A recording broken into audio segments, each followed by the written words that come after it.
Stres merupakan suatu kondisi ketegangan yang mempengaruhi emosi, proses berpikir, dan kondisi seseorang. Menurut Anxiety and Depression Association of America, stres adalah respon terhadap ancaman dalam suatu situasi, sementara kecemasan adalah reaksi terhadap stres. Selanjutnya, The National Institute for Occupational Safety and Health mendefinisikan stres kerja sebagai respon fisik dan emosional yang berbahaya yang muncul akibat adanya ketidaksesuaian dengan kemampuan, sumber daya, atau kebutuhan pekerja dan berdampak pada kesehatan yang buruk dan bahkan cedera fisik dan mental. Macan mengemukakan bahwa mahasiswa yang mempersiapkan waktu dengan baik memiliki kinerja yang baik, kurangnya ambiguitas dalam bekerja, dan kepuasan. Hatmanti dan Septianingrum mengemukakan bahwa pengaturan waktu yang tidak baik dapat menyebabkan stres akademik. Studi literatur dari Gia menyebutkan bahwa time management yang efektif dapat membantu melakukan hal penting di setiap jam kerja. Macan yang memperkenalkan program pelatihan manajemen waktu time management training program dengan cara setting goals and priority, menetapkan tujuan dan prioritas, kedua mechanic of time management, dan ketiga preference for organization.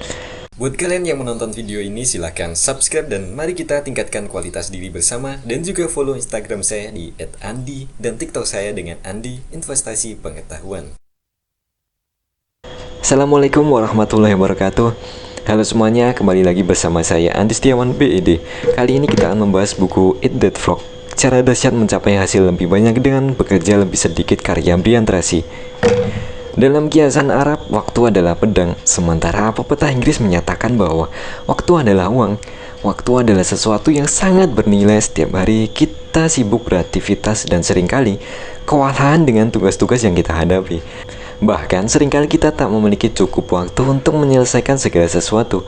Mari kita membahas 3 poin penting dari buku ini untuk manajemen waktu kita yang lebih baik. Pertama, menyiapkan tujuan dan prioritas harian. Sebagian orang lebih sukses daripada orang lain karena mereka bekerja dengan cara yang berbeda dan melakukan hal yang benar dengan cara yang benar pula. Karena orang yang sukses dan bahagia serta sejahtera mampu memanfaatkan waktu mereka dengan cara yang jauh lebih baik dibandingkan kebanyakan orang. Seperti kata Napoleon Hill, ada satu hal yang harus dimiliki seseorang agar menang, yaitu tujuan yang pasti, pengetahuan tentang apa yang dia inginkan, dan semangat yang menggelora untuk mencapai tujuan tersebut. Jadi inilah pentingnya sebuah tujuan hidup. Kemudian, tujuan yang ditulis dengan jelas memiliki dampak luar biasa terhadap pemikiran-pemikiran kita.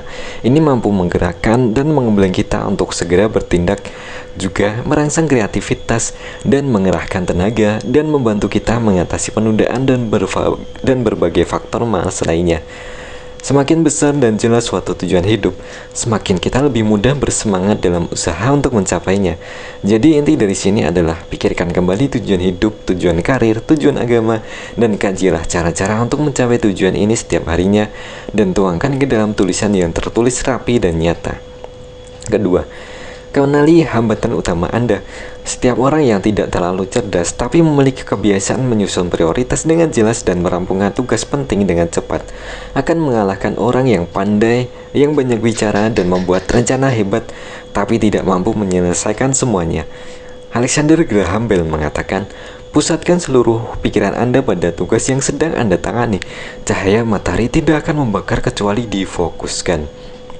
Pendefinisian penghambat menentukan strategi yang Anda gunakan untuk memperkecil hambatan tersebut. Kegagalan untuk mengetahui penghambat yang benar dapat membawa kita ke arah yang salah. Kita bisa terjebak menyelesaikan persoalan yang salah. Cara untuk mengenali hambatan kita adalah dengan mengajukan beberapa pertanyaan ini pada diri sendiri. Pertama, apa yang menghalangi kita? Kedua, apa yang mengatur kecepatan kita untuk mencapai tujuan kita? Ketiga, apa yang menentukan seberapa cepat kita bergerak dari tempat kita berada menuju ke tempat yang kita ingin tuju. Kemudian mengawali hari dengan menyingkirkan penghalang atau penghambat akan membuat kita bersemangat meraih tujuan-tujuan hidup ini. Ketiga, tangani sendiri setiap tugas. Kunci dalam mencapai tingkat prestasi dan produktivitas yang tinggi adalah dengan mengembangkan kebiasaan untuk setiap pagi mengerjakan tugas utama terlebih dahulu. Kita perlu membangun rutinitas untuk memakan kata-kata bodoh rupa kita atau tugas yang akan membuat kita lelah sebelum melakukan tugas lainnya, dan tanpa menghabiskan waktu terlalu lama untuk memikirkan tugas-tugas tersebut. Penanganan kerja sendirian mensyaratkan begitu kita memulai pekerjaan, kita harus terus mengerjakan tugas itu tanpa pengalihan atau gangguan sampai tugas tersebut selesai 100%. Kita harus terus mendorong diri agar tetap bekerja dan memusatkan perhatian pada tugas-tugas terpenting kita. Setiap pencapaian besar dalam kehidupan manusia didahului oleh kerja keras yang lama sampai pekerjaan itu selesai. Kemampuan kita untuk memilah tugas yang paling penting, memulainya dan memusatkan perhatian kita hanya pada tugas tersebut sampai selesai, merupakan kunci untuk mencapai tingkat prestasi dan produktivitas pribadi yang tinggi.